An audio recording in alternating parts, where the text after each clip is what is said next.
barangay nutritionist dito po sa Barangay Ugong. Kumusta po kayo?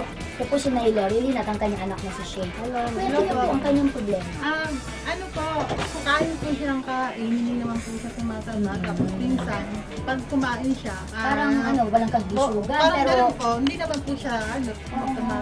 Tingin ko naman po kay Shane, yung normal naman po yung kanyang, hindi naman siya kapayatan at Loreline. Gano'n ba siya kadalas kumain? Kapag pag ginugutom siya, pag halimbawa mag-aalmusal siya, mga 10, kakain naman siya, mag-square. So, hindi siya nagbe-breakfast. Dapat ate, binibigyan mo siya ng breakfast. Kasi yung breakfast yung pinakaano natin sa buong maghapon. Kasi nag-aaral siya, pumapasok siya.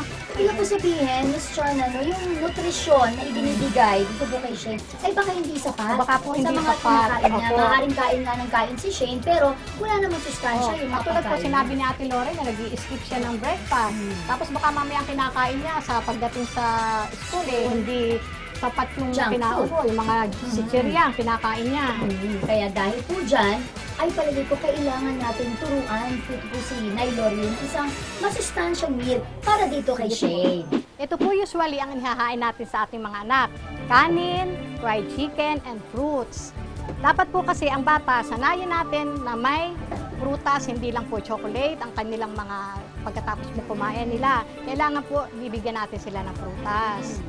Pero para ho maging healthy ito, kasi fried chicken lang, di ba? So tuyong-tuyo yung pagkain nila. Paano kaya mas magiging healthy ang ipahain natin sa kanila? Pwede po natin silang bigyan ng isang masustansyang soup na may gulay. Ayun. Ay, perfect! Kasi may ituturo akong healthy soup na pwedeng ihain talaga ni Nay Loreline dito kay Shane. Ay, naku, okay. Ay, ganun po, Maraming ganun. salamat po, Miss Thank Chona you po, Nay Ramos, Gladys. sa inyong suggestion at tulong nyo dito kay Nay Loreline. Ayun naman pala, Nay Loreline, no? Ang dali lang pala ng solusyon sa problema mo kay Shane para mas maging masustansya ay tuturuan kita ng isang healthy veggie soup. Handa na po, kumpleto na ang ingredients natin. At pwede na po tayo magluto. Yun lang. Pero bago po yan, pupunta muna ako sa baba kasi tutulungan ko po si Nay Jaya. Sige, go. Thank you, cutie boy, Jeric. Ayan. Ingredients natin, no? Meron tayong oil, syempre, bawang, sibuyas, ground pork, pwede rin ground chicken, di ba? At syempre, meron tayong salt, egg, yung cabbage, at itong carrots, at meron tayong cornstarch, at ang pampalasa natin yung namnam. Lalagyan na natin yung oil, bawang. Kapag ito natikman ni Shane ay hindi maaaring hindi maparami ang kain niya. At hindi ka na magwo-worry sa kanyang kalusugan, di ba? Kasi sa totoo lang tayong mga nanay, minsan parang gustuhin man natin na masustansya pero wala tayong choice dahil yung anak natin gusto lang lagi fried chicken. Ano ba madalas na kinakain talaga ni Shane bukod sa fried chicken?